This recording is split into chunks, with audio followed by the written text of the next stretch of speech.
Breaking news. సృష్టి surrogacy కేసులో ED దూకుడు పెంచింది. కేసులో ప్రధాన నిందితురాలైన డాక్టర్ నమ్రతను మరికాసేపట్లో కస్టడీలోకి తీసుకోనుంది. 2 రోజుల కస్టడీకి కోర్టు అనుమతించడంతో ఈడీ అధికారులు చంచల్గూడ జైల్లో ఉన్న డాక్టర్ నమ్రతను కస్టడీలోకి తీసుకోనున్నారు. సరోగసి కేసులో కీలక వివరాలు తెలుసుకునేందుకు డాక్టర్ నమ్రతను 5 రోజుల కస్టడీకి ఇవ్వాలని ఈడీ అధికారులు కోర్టును కోరారు. అయితే న్యాయస్థానం మాత్రం 2 రోజుల కస్టడీకి మాత్రమే గ్రీన్ సిగ్నల్ ఇచ్చింది. దీంతో ఈడీ అధికారులు ఇవాళ రేపు ఆమెను ప్రశ్నించనున్నారు.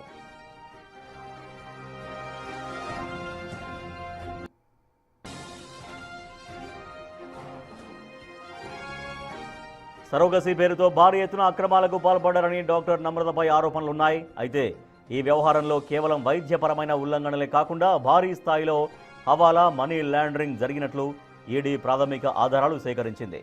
సరోగసి ముసుగులో బాధితుల నుంచి వసూలు చేసిన కోట్లాది రూపాయలను హవాలా మార్గంలో విదేశాలకు తరలించినట్లు అధికారులు అనుమానిస్తున్నారు.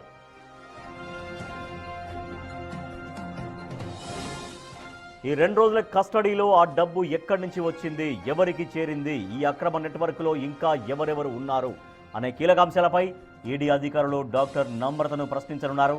ఈ విచారణ తర్వాత మరిన్ని సంచలన విషయాలు వెలుగులోకి వచ్చే అవకాశం ఉన్నట్లు కనిపిస్తోంది.